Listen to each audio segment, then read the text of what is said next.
Hello friends, welcome back to our channel. Samayapuram Mariyamma ఎటువంటి వ్యాధులైనా తగ్గిస్తుందని భక్తులు నమ్ముతారు.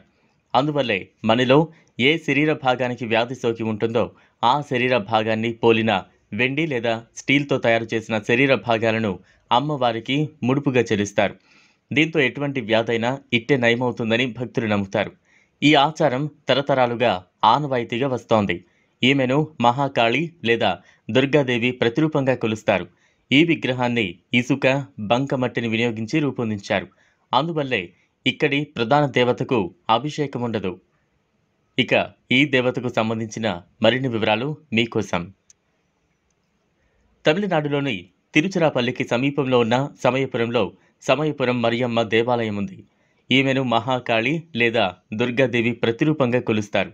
ఈ విగ్రహాన్ని ఇసుక, బంకమట్టిని వినియోగించి రూపొందించారు. అందువల్లే ఇక్కడి ప్రధాన దేవతకు అభిషేకాలు ఉండవు. అయితే ఆ దేవతను పోలిన చిన్న రాతి విగ్రహం ప్రధాన దేవత ముందు ఉంటుంది. ఈ విగ్రహానికి అభిషేకం చేస్తారు. ఈ సమయపురం మరియమ్మ ఎటువంటి వ్యాధులనైనా తగ్గిస్తుందని భక్తుల నమ్మకం. అందువల్లే మనలో ఏ శరీర భాగానికి వ్యాధి సోకి ఉంటుందో ఆ శరీర భాగంను పోలిన వెండి లేదా స్టీల్తో తయారు చేసిన శరీర భాగాలను అమ్మవారికి ముడుపుగా చెల్లిస్తారు. దీంతో ఎటువంటి వ్యాధైనా ఇట్టే నయమవుతుందని భక్తులు నమ్ముతున్నారు. ఈ ఆచారం తరతరాలుగా ఆనవాయితీగా వస్తోంది. అదేవిధంగా భక్తులు మావిలక్కు అనే తీపి పదార్థాన్ని నైవేద్యంగా పెడతారు. ఇది బెల్లం, బియ్యం పిండి, నెయ్యితో తయారు చేసిన తీపి వంటకం అందిస్తారు. మరికొంతమంది భక్తులు దేవతకు ఉప్పును కూడా ముడుపుగా అందిస్తారు. ఈ ఆలయం ప్రతి ఆది, మంగళ, శుక్రవారాల్లో లక్షల మంది భక్తులతో కిటకిటలాడుతూ ఉంటుంది. తమిళనాడులో పళని తర్వాత అత్యంత సంపన్న ఆలయం సమయపురంలోని మరియమ్మ ఆలయమేనని చెబుతారు. దీన్ని బట్టి ప్రతిరోజు ఎంతమంది ఈ ఆలయానికి వస్తుంటారో మనం అర్థం చేసుకోవచ్చు.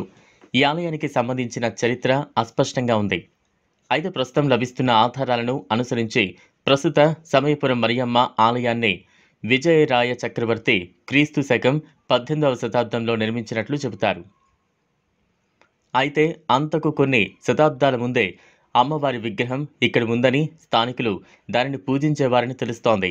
అదేవిధంగా అమ్మవారి విగ్రహం ఇక్కడకు రావడం వెనుక ఒక కథను కూడా వారు వివరిస్తారు. వాస్తవంగా ఈ విగ్రహం శ్రీరంగంలోని రంగనాథస్వామి ఆలయంలో ఉండేదని కథనం.